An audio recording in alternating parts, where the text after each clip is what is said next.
Deuxième partie de notre émission, le numéro de ce jour est consacré au décryptage des propos tenus il y a quelques petites semaines par le général français François Lecointre, ancien chef d'état-major des armées et grand chancelier de la Légion d'honneur, actuel grand chancelier français de la Légion d'honneur. L'homme appelle la France et l'Europe à aller recoloniser l'Afrique d'ici quelques années. Nous sommes donc de retour pour poursuivre notre décryptage parmi les leaders du continent qui ont réagi aux propos du général français. Il y a le président de la transition Burkina Faso, le capitaine Ibrahim Traoré.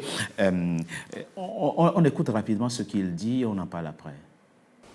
Il faut que vous ayez confiance en vous, que vous ayez confiance en la patrie. Nos ancêtres se sont battus pour nous réserver ce que nous appelons aujourd'hui le Burkina Faso. Il n'y a pas de raison que nous ne puissions pas nous battre pour léguer un Burkina meilleur à nos enfants.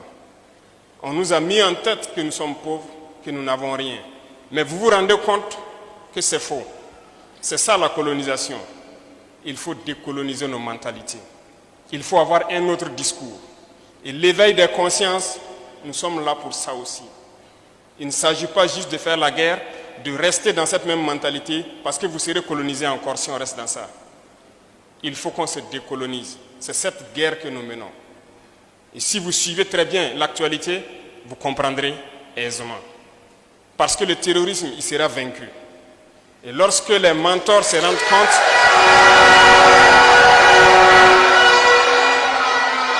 Lorsque les mentors se rendent compte qu'il est en perte de vitesse et qu'il sera vaincu, ils sont en train de s'organiser pour venir eux-mêmes faire le combat ici. Eh bien, nous nous préparons, nous sommes prêts, nous défendrons nos terres jusqu'au sacrifice. Nous sommes prêts, nous nous préparons, nous défendrons nos terres jusqu'au sacrifice suprême, dit le capitaine Ibrahim Traoré, président de la transition au Burkina Faso. Louis Georgetin, vous vouliez d'abord réagir par rapport à la question à laquelle répondait Claude Wilfried et Kanga, notamment en ce qui concerne la conception du statut juridique des États africains, puisque le général met en parenthèse le droit à l'autodétermination, le droit au respect de la souveraineté, le droit au respect de l'intégrité, en appelant en 2024 à les recoloniser les États africains. On se souvient que le candidat Macron, en 2017, avait déclaré que la colonisation est un crime contre l'humanité. Ah. On dirait qu'il a oublié ce propos. Mais en fait, c'est faux.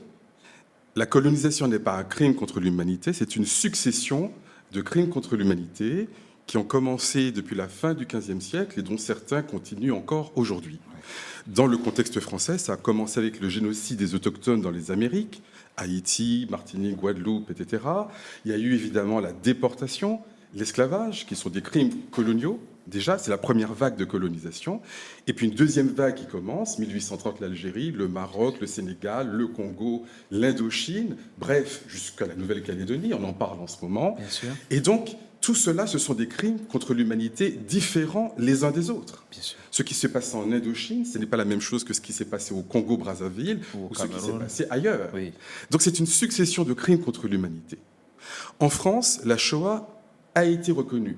L'esclavage a été reconnu comme un crime contre l'humanité, mais que dire des autres crimes contre l'humanité ? Donc c'est pour cela que dans les mois qui viennent, nous allons porter une initiative pour que tous les crimes contre l'humanité, sans exception, pour qu'on arrête avec le 2 poids 2 mesures, puissent être reconnus comme tels. Et si cette loi passe, parce que nous allons la porter, non seulement en France, mais dans d'autres pays, eh bien, des propos comme ceux du général Lecointre pourront être qualifiés d'apologie de crimes contre l'humanité. Parce qu'aujourd'hui, son propos bénéficie d'une certaine impunité, parce qu'on n'a pas qualifié juridiquement la colonisation. Donc quand il dit la colonisation, c'est pas grave, ou même quand il dit au contraire, c'est bien, d'ailleurs, il faut le refaire, nous sommes dans l'apologie de la commission d'un crime contre l'humanité. Donc ce ne sont pas des propos qu'il faut prendre à la légère ou qui doivent susciter une indignation, ils doivent susciter une réaction, une réaction politique et juridique. L'élément d'analyse qu'il faut ajouter à ce que vous dites, il ne demande pas d'aller le faire de façon délibéré, il pose l'Afrique comme un problème, comme une menace pour l'Europe.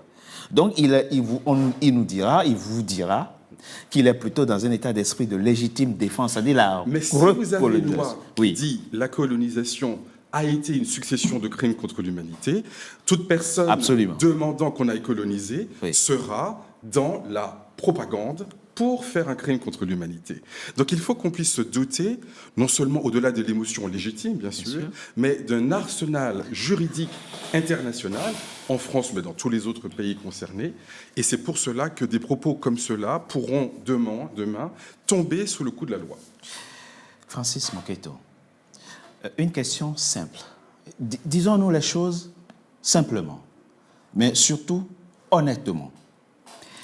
Est-ce que l'Afrique elle-même, les dirigeants africains eux-mêmes, ne font pas ou n'ont pas fait dans la gouvernance qui est la leur ces 30 dernières années, et même avant, le lit à ce genre de discours politique?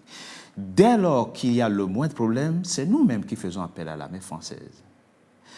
Et d'ailleurs, si on commence par le commencement, à l'indépendance de la Côte d'Ivoire, le président Houphouët-Boigny dit au général de Gaulle, moi je veux bien en Côte d'Ivoire un bataillon français pour me protéger et pour protéger les frontières de mon pays. Le général de Gaulle lui a dit ça va vous coûter cher. Peu importe, il a accepté le 43e BIMA, est aujourd'hui installé à Abidjan et dans le cadre d'un accord militaire entre la Côte d'Ivoire et le Cameroun. Ça, ce n'est pas la France qui l'a imposé. Vous avez aussi beaucoup d'autres pays qui ont accepté effectivement de faire le jeu que des bases françaises s'installent sur le continent.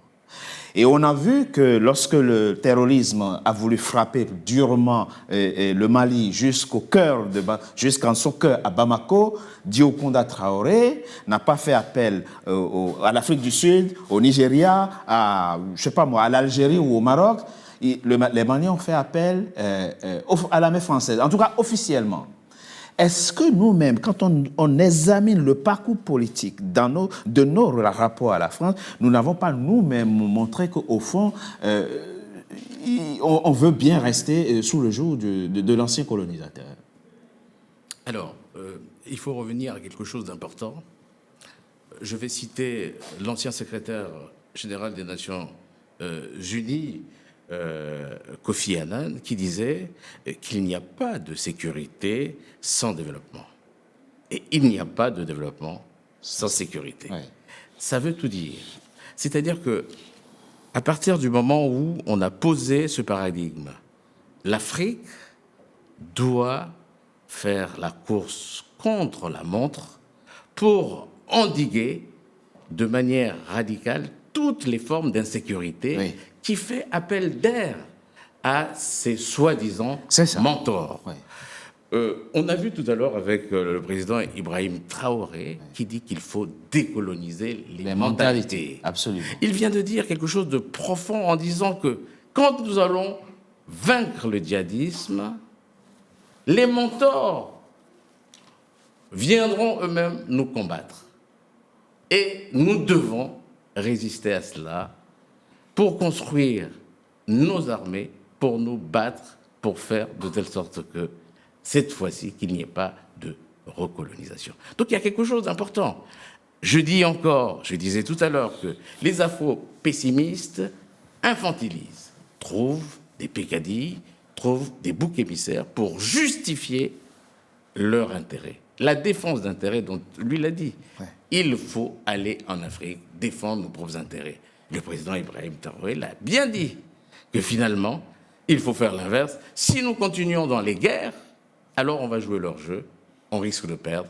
Il faut décoloniser les mentalités. Et là, c'est là où est la question, la responsabilité effectivement des États africains, ceux-là qui en fait se cachent derrière ce rideau de protection que propose l'Occident pour dire que je dois rester ad vitam aeternam au pouvoir avec la protection de ceux-là qui m'ont mis au pouvoir. On voit le cas du fils d'Idriss Déby, oui, qui a hérité du pouvoir de son père par un coup d'État constitutionnel installé au pouvoir. On n'a même pas respecté la Constitution qui permettrait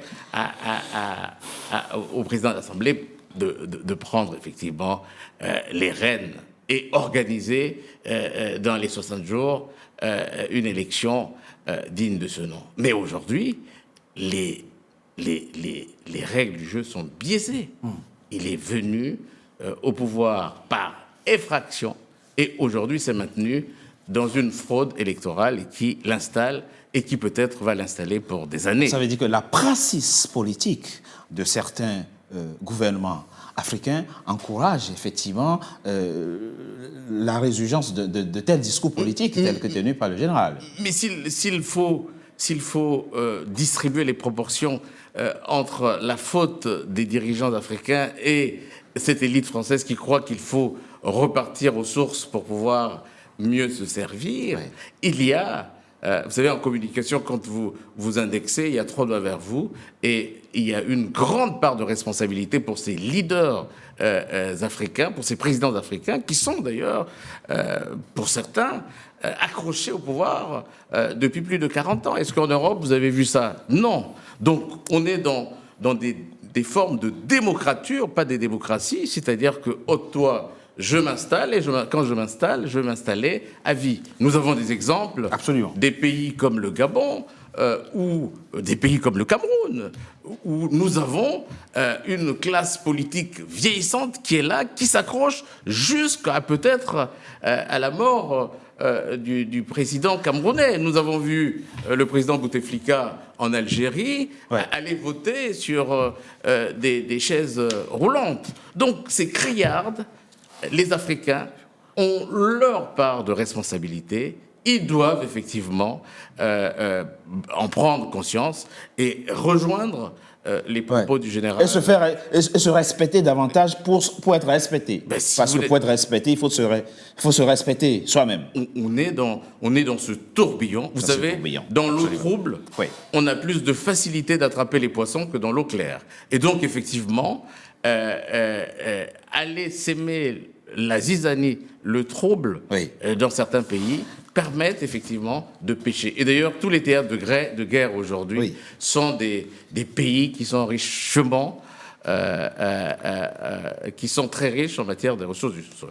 Très rapidement, et Claude Wilfrid et Kanga, avant que je te passe la parole à Louis-Georges Tin, à quel moment la rupture dans la doctrine sécuritaire des Européens est intervenue? On se souvient encore dans les débuts des années 2000, et quand les Américains envahissaient l'Irak, l'Afghanistan, etc. Moi, je me souviens, j'étais encore jeune étudiant en sciences politiques en Allemagne. Le chancelier, non, pas le chancelier, le ministre des Affaires étrangères, Joschka Fischer, disait « Demokratie kann man nicht durch Bomben in die Seele der Menschen einpflanzen ». Il est absurde de vouloir semer par les bombes la démocratie dans l'âme des peuples. Oui. Et à partir de quand est-ce qu'il y a rupture pour que ce général nous dise aujourd'hui non, ce n'est plus la démocratie notre problème, mais c'est nos intérêts? Alors, il n'y a jamais eu de rupture en soi, il y a juste une approche moins subtile à travers le temps. Il y a beaucoup d'hypocrisie dans la politique internationale des puissances occidentales et ça a été évoqué plusieurs fois ici. Lorsque M. Joschka Fischer dit cela, Démocratie kann man nicht Bomben in die Seelen der Menschen einpflanzen. On ne peut pas semer la démocratie dans les âmes des personnes à travers les bombes. Dans la foulée, l'Allemagne est en Afghanistan. Ils arrivent en Afghanistan au début des années 2000 également. Ils disent qu'on va faire 6 mois et après ça sera réglé. Ils y ont passé une vingtaine d'années pour qu'au final les talibans reviennent au pouvoir. Donc ils sont eux-mêmes hypocrites dans cette doctrine-là parce qu'il y a un discours qui veut donner l'impression à la face du monde que bon, nous, on n'est pas là pour déstabiliser, on n'est pas là pour intervenir, on est là pour éventuellement aider si on nous appelle à l'aide, mais dans le fond, on respecte les principes démocratiques. Sauf que la réalité de la chose, c'est que les Américains, hors leurs intérêts au Moyen-Orient, au Proche Moyen-Orient, chaque pays a plus ou moins sa chasse gardée. Lorsqu'aujourd'hui, M. Lecointre parle d'intervenir en Afrique, ce n'est pas qu'il y ait une rupture, c'est que le point focal de la France de la France, en tout cas de la classe politique française, de l'État français, c'est justement le précaré colonial en Afrique actuelle. C'est comme les Américains et le Moyen-Orient. C'est comme la Russie, si vous voulez, et toute la zone autour. Et ainsi de suite. Donc, il n'y a rien qui a changé. Véritablement. Il n'y a rien qui a changé fondamentalement. On est dans une continuité absolue. Au moins, Monsieur Lecointre, comme je le disais, a l'honnêteté de dire on y va pour nos intérêts. Et ça permet de clarifier 2-3 points. Le premier, c'est que, parce que je l'entends déjà venir, pour ceux qui vont écouter l'émission sur ce plateau, ils vont dire ah, ces Africains-là, ils se victimisent. Nous devons, dans le paradigme de décolonisation des mentalités, dire aussi aux Africains de refuser qu'on leur dit qu'ils se victimisent. Nous faisons ce qu'on appelle le devoir de mémoire. Tout le monde le fait. Actuellement, il y a eu le massacre du 7 octobre, horrible évidemment, et aujourd'hui les victimes portent encore le deuil de ce massacre-là. Mais pourtant, par vengeance, l'État qui a subi les victimes du 7 octobre a exterminé par représailles 40 fois plus. Dans le camp adverse, on y a 40 000 victimes du côté de la bande de Gaza par rapport à 1000 victimes environ du côté de l'État d'Israël. Et malgré tout, les familles, et elles ont raison de porter le deuil, de faire ce devoir de mémoire-là. À plus forte raison dont l'Afrique, qui ne s'est pas vengée à hauteur de 40 fois ce qu'elle a subi, a toute les légitimités au monde de faire le devoir de mémoire. Lorsque vous vous débarrassez du devoir de mémoire, vous occultez l'histoire et vous n'avez plus de fondement. Ici, à Paris, vous avez la station de métro Stalingrad qui commémore la bataille de Stalingrad. Vous avez parlé de l'Allemagne tout à l'heure. On a 2711 tombeaux à la Potsdamer Platz à Berlin qui commémorent la Shoah. On a ici au centre-ville la colonne Vendôme qui commémore la bataille d'Austerlitz. On est au début du 19e siècle. Et on dit aux Africains, tout le monde peut commémorer, sauf vous. Mais pas vous. Et vous ne devez pas commémorer alors que dans le présent, les gens qui sont venus chez vous par intérêt recommencent le discours officiel qui dit « on va mettre de nouveau les pieds sur votre sol » par intérêt.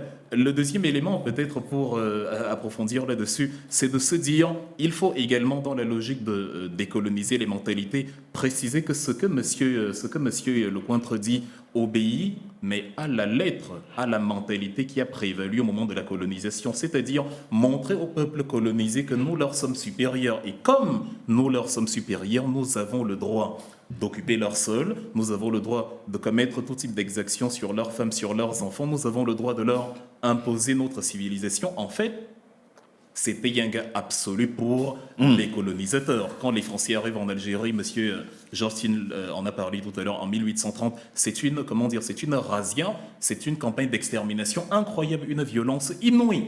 Ils font plus tard de l'Algérie un département français en 1845, mais sans donner, à la fin, en tout cas à la fin de la Deuxième Guerre mondiale, mais sans donner aux Algériens les mêmes droits que eux, ceux qui vivaient là, ceux qu'on appelait les pieds noirs, les mêmes droits dont ils jouissaient. Et donc aujourd'hui, il faut que l'Afrique aussi garde à l'esprit que décoloniser les mentalités, ça signifie celui qui est arrivé chez moi sans mon avis est arrivé chez moi parce que lui, il avait de l'intérêt à être là. Rien que démographiquement, c'est 1 million de personnes qui sont arrivées en Algérie lors de cette période, pendant la guerre d'Algérie. Ils ne sont pas arrivés là parce qu'ils souffraient plus en Algérie qu'en France, mais parce que ça leur donnait un avantage, ne fût-ce que du point de vue du peuplement. Et là, je ne parle que de ce volet-là, évidemment. Si on doit mentionner les arcanes économiques, géostratégiques sur le point de vue des matières, on n'en finirait pas. Jamais, c'est vrai. En gros, le résumé de ce que vous dites, Claude Wilfried et Kanga, c'est que le discours de la Baule où François Mitterrand réunit les dirigeants africains et leur dit « Écoutez, vous n'allez pas pouvoir vous développer sans démocratie. Si vous voulez vous développer, il faut passer par la voie de la démocratie. » Il était sincère, et là je vous pose... Il était sincère vraiment avec ses homologues africains quand il leur disait ça. Ou bien, encore une fois, comme il dit Kanga, ça n'a jamais changé. Il disait le contraire de ce qu'il pensait ou de ce qu'il croyait profondément. Alors, je ne suis pas en mesure de sonder les cœurs et les reins, mais le bilan de François Mitterrand en Afrique est quand même plus que terni par la complicité de la France au Rwanda. Donc, il dit aux Africains, il faut faire des démocraties, mais il soutient un génocide. Nicolas Sarkozy a, du bout des lèvres, en partie reconnu une faute, mais ce n'est pas une faute. C'est une complicité de crimes contre l'humanité. Donc, la réalité, c'est que, et je vous rejoins tout à fait, un article du Monde, un dossier très bien fait il y a quelques années, il y a 2-3 ans je crois, montrait que depuis les années 60, Oui. les opérations extérieures de la France n'ont pas cessé, et même elles sont de plus en plus nombreuses. Depuis les indépendances. Depuis les indépendances. C'est-à-dire qu'on aurait pu croire que ce sont des traditions anciennes, voilà, mais qui sont un peu résiduelles, qu'il y en a de moins en moins. C'est l'inverse, il y en a de plus en plus. Par ailleurs, au moment où Vladimir Poutine a envahi l'Ukraine, il l'a dit, ce n'est pas une guerre, c'est une opération extérieure. Et tout le monde a dit, mais c'est un scandale, il se moque de nous. Mais la France fait exactement la même chose. Ce sont des guerres, Monsieur Lecointre lui-même le dit, il dit, la France ne vit pas en état de guerre, mais nous, qui sommes soldats, nous sommes en train de faire la guerre. Donc ce sont des guerres que la France a menées depuis 1960, et la France est avec les États-Unis le pays qui a mené le plus de guerres dans le monde depuis les années 60 et même un peu avant. Donc il y a là un problème structurel qu'il faut poser. Heureusement, il y a aujourd'hui des juridictions internationales Oui. qui semblent renforcées. Nous avons vu l'Afrique du Sud C'est ça. poser- Et ça fait partie des bonnes nouvelles que Ça vous fait partie avez des très bonnes nouvelles. pour nous dans cette émission. Absolument. Le multilatéralisme gagne en ce moment en crédibilité. Qui aurait pensé il y a 2 ans qu'un pays africain, fût-ce l'Afrique du Sud, aurait l'audace de mettre en cause devant la Cour internationale Israël, qui est quand même le gendarme des États-Unis. Il fallait une certaine audace. Et Pour le bien, protéger, on va dire. et du coup, il se trouve que non seulement ils ont eu l'audace de le faire, mais cela a été pris assez au sérieux, je pense, et il y a déjà, sinon une victoire juridique, mais une victoire morale qui a été gagnée dans le monde entier. Aujourd'hui, on parle de ce génocide. Deuxième exemple, ne restons pas qu'en Afrique. J'ai vu récemment le Nicaragua, petit pays d'Afrique centrale, mettre en cause qui ? L'Allemagne, grande puissance internationale, pour complicité de génocide, puisque l'Allemagne envoie des armes à Israël et qu'il y a, selon le Nicaragua, un génocide en cours. Eh bien, j'étais très surpris qu'un pays comme le Nicaragua ait l'audace d'attaquer un pays comme l'Allemagne. Eh bien, non seulement ils l'ont fait, mais en plus, l'Allemagne a eu tellement peur de cette mise en cause qu'elle a décidé de rétablir les financements qui avaient été suspendus au détriment de l'Agence de l'ONU pour les Palestiniens. Et plusieurs pays, dont la France, avaient suivi l'Allemagne. Vous savez, Israël avait dit, oui, les gens de l'Agence de l'ONU sont complices. Voilà. Jusqu'ici, on n'a toujours pas vu les preuves d'ailleurs. Mais nous, on n'est pas qualifiés pour se prononcer sur cette enquête-là. Mais n'ont pas produit les preuves. Voilà. On attend toujours. Oui. En tout cas, les financements allemands avaient été suspendus, les financements français, anglais, américains. Et quand l'Allemagne a été mise en cause devant la juridiction internationale, eh bien, elle a été effrayée et elle s'est empressée de rétablir les financements pour qu'on ne puisse pas trop l'accuser de partialité dans la commission de crimes contre l'humanité. Donc, on voit par là qu'il n'y a pas de petits pays. C'est ça. En fait. Il n'y a plus de petits pays. Il n'y a plus de petits Mais ça, c'est pays. une évolution et positive. Il n'y a plus de grands pays qui puissent être tout à fait au-delà de la justice internationale. Monsieur Poutine est mis en cause par le tribunal international, l'Allemagne aussi, Israël aussi, et pourquoi pas demain d'autres pays. Donc c'est quelque chose qui est intéressant. Le rapport Nord-Sud tend à se rééquilibrer. Je propose qu'on marque une courte pause et vous aurez le temps donc de répondre aux deux débatteurs. À tout de suite.